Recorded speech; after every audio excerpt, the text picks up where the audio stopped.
My name is Siripan. I'm 76 years old, and I need to begin tonight by saying something that might be uncomfortable to hear. Something that, when I first encountered it in the Buddhist teachings that eventually changed my life, I resisted with everything I had, because it sounded like isolation, like coldness, like the philosophy of someone who had given up on human connection, or decided that needing people was a form of weakness to be overcome. But that is not what it is. That is the misunderstanding. And the difference between the misunderstanding and the truth is the difference between a life of desperate dependency and a life of genuine freedom.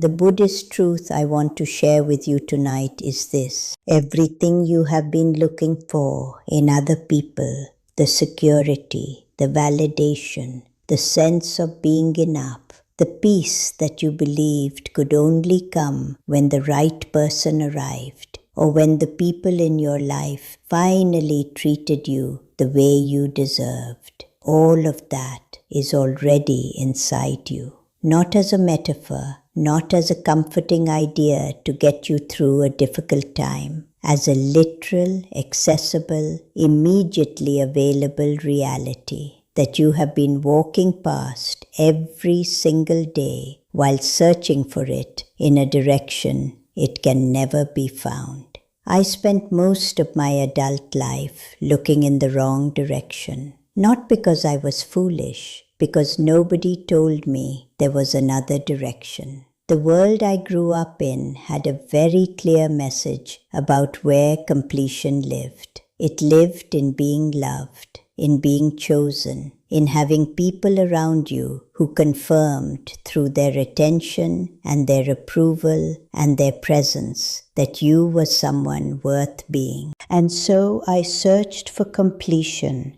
in the people around me, in relationships, in friendships, in the opinions of people I respected, and even people I didn't particularly respect, but whose judgment I had given enormous power over my inner state. Every relationship I entered was carrying this invisible weight, the weight of my expectation that it would give me what I had not yet found in myself. And every relationship eventually collapsed under that weight. Not because the people were inadequate, because no person can give you what you have not yet built within yourself. No relationship can fill what is not empty, but simply unrecognized. Let me tell you what this actually looked like in my life, because the pattern is subtle enough that I didn't see it for decades. I was never someone who was obviously dependent. I was independent, capable, someone who looked to others as if she had everything together. But underneath that capable exterior was a particular and constant hunger, a hunger for a specific kind of confirmation, for someone to look at me in a particular way and tell me through their attention, through their consistency, through their choosing of me again and again, that I was okay, that I was enough, that I could rest. And when relationships provided that confirmation, I felt temporary relief, something like peace. But when they didn't, when they were inconsistent or uncertain or ended or simply failed to provide the steady confirmation I was hungry for, I was destabilized in a way that was completely disproportionate to what was actually happening. Because the relationship was never just a relationship to me. It was the evidence, the proof, the ongoing demonstration that I was worth something. And when the evidence was withdrawn, everything the evidence was supposed to be proving collapsed. This is the hidden mechanism behind so much human suffering, the outsourcing of our own sense of worth to people and situations outside of us. The unconscious belief that we need something from outside to complete what feels incomplete inside. Buddhism calls this the root of all craving. The mistake of believing that what we need is somewhere other than here. That if we can just acquire or keep or maintain the right external thing, person, relationship, approval, we will finally feel the peace that we have been searching for. And the tragedy of this mistake is not just that it causes suffering. It is that the suffering it causes drives us further in the wrong direction. The more we suffer from the inconsistency of external things, the more desperately we pursue them. The more desperately we pursue them, the more suffering we create. It is a cycle that has no external resolution, because the resolution is not external. If something in this is landing somewhere true in you, if you recognize your own hunger in what I'm describing, then stay with me. Because what I want to offer next is not a consolation for loneliness. It is a genuine discovery about the nature of what you are and what has always been available to you. And if this space is giving you something real, come back when you need it. Because this understanding is not something you grasp once and possess forever. It requires returning to daily, gently, without self-judgment about how many times you forget. The Buddhist truth at the center of this is the teaching of what is called Buddha nature. Or in simpler terms, the understanding that every human being carries within them as the deepest layer of what they are, a quality of awareness that is inherently complete, inherently peaceful, inherently sufficient. Not a quality you develop, not a quality you earn, a quality you uncover. The layers over it are the conditioning, the wounds, the stories you have told yourself about being incomplete or unworthy or needing something you don't have. These layers are real, their effects are real, but they are layers. Underneath them, untouched by all of it, is something that has never needed anything from anyone, something that was never incomplete, something that has been whole from the first moment of your existence and will remain whole until the last. I know this sounds like something beautiful and abstract. Let me make it concrete. The first time I actually experienced what I am describing was not during meditation or study or any spiritual practice. It was during a period of acute loss.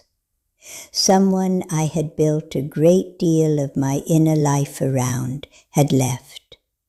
And in the immediate aftermath, the hunger I am describing became so intense that it was almost physical, a literal aching. And I sat with that aching because I had learned enough by then to sit with things rather than immediately flee them. I sat with it for days, really sat with it, felt the full weight of it, Let it be as large as it was, without trying to shrink it or explain it away or distract myself from it. And in that sitting, after several days, something unexpected happened. The aching, which I had believed was caused by the absence of the other person, began to change quality. It began to feel less like an empty space and more like a contracted one. Less like something missing and more like something clenched. And when I recognized it as clenching rather than emptiness, I began very gently to let it unclench, to breathe into it, to allow it to relax. And as it relaxed, what appeared underneath was not the grief I expected.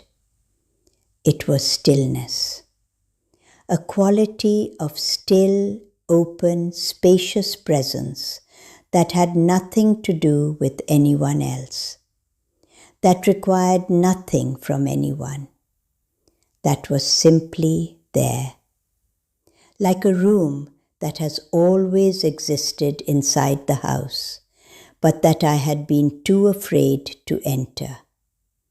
That room is what Buddhism is pointing at, not a metaphor, a real quality of inner experience that is accessible to any human being willing to turn attention in the right direction. And the direction is always inward.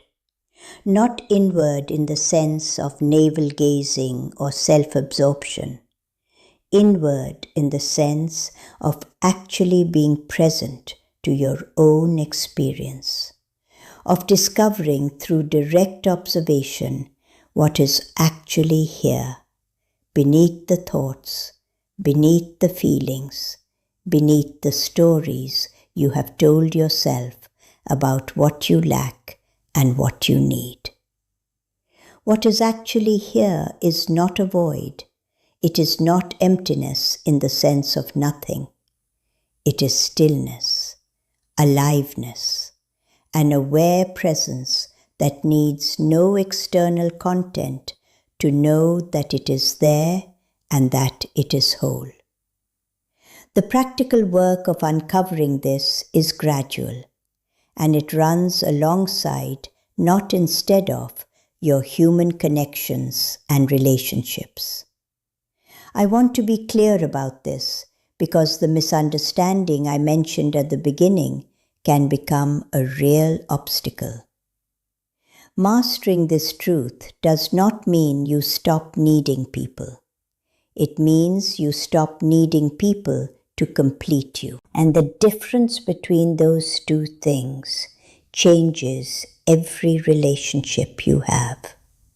When you enter a relationship still looking to be completed by it, you bring a particular quality to that relationship, a grasping quality, a needing quality, a quality that subtly distorts everything between you and the other person, because you are not fully present to them.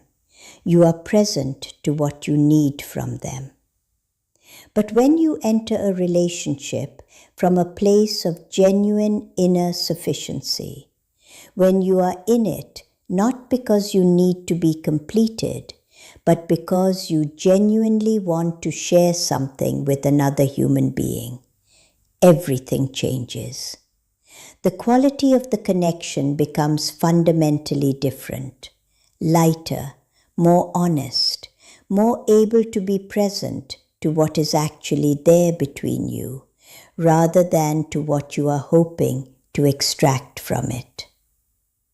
The first practice for uncovering this inner sufficiency is what I call the practice of staying. When you feel the hunger arising, the specific hunger for external validation or confirmation or presence, Instead of immediately moving towards something external to satisfy it, you stay. You stay with the feeling. You feel it fully. You bring your attention to where it lives in your body. You breathe into it, not to make it go away, to actually be present with it, to discover what it actually is when you don't immediately flee from it. What you will find almost always is that the feeling is smaller than your fear of it suggested, that it is survivable, that you can be with it without being destroyed by it. And in the being with it, in the staying, something shifts. The feeling loses its urgency, its compulsive quality, its ability to drive you toward external things in desperate search of relief. And in that loosening, a quieter quality of presence becomes available. Not peace in the sense of the absence of difficulty, peace in the sense of being genuinely here with yourself, without needing to be somewhere else. The second practice is the daily, patient, humble work of noticing your projections. The places where you are experiencing your own inner state, but interpreting it as something you need from outside. When you feel unsettled and interpret it as needing reassurance from someone. When you feel empty and interpret it as needing more social contact. When you feel anxious and interpret it as needing someone to tell you that everything will be okay. These are not wrong impulses, but they are interpretations. And the interpretation that the source of the feeling is outside and the solution is therefore also outside is where the mistake is made. The practice is to pause at the moment of interpretation and ask, what is actually here? What am I actually feeling? And is the feeling itself something I can be present with right now, without immediately looking outside for the answer to it? This practice does not eliminate the desire for human connection, but it reveals which of your impulses toward connection come from genuine desire and which come from the hunger to escape something you haven't yet been willing to feel. And genuine desire, free from that hunger, leads to connections that are entirely different in quality. My name is Siripan.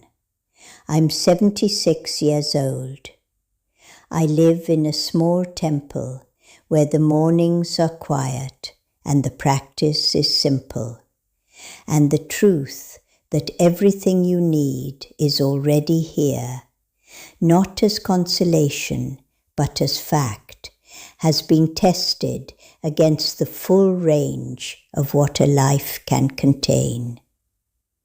I have lost things I thought I could not survive losing.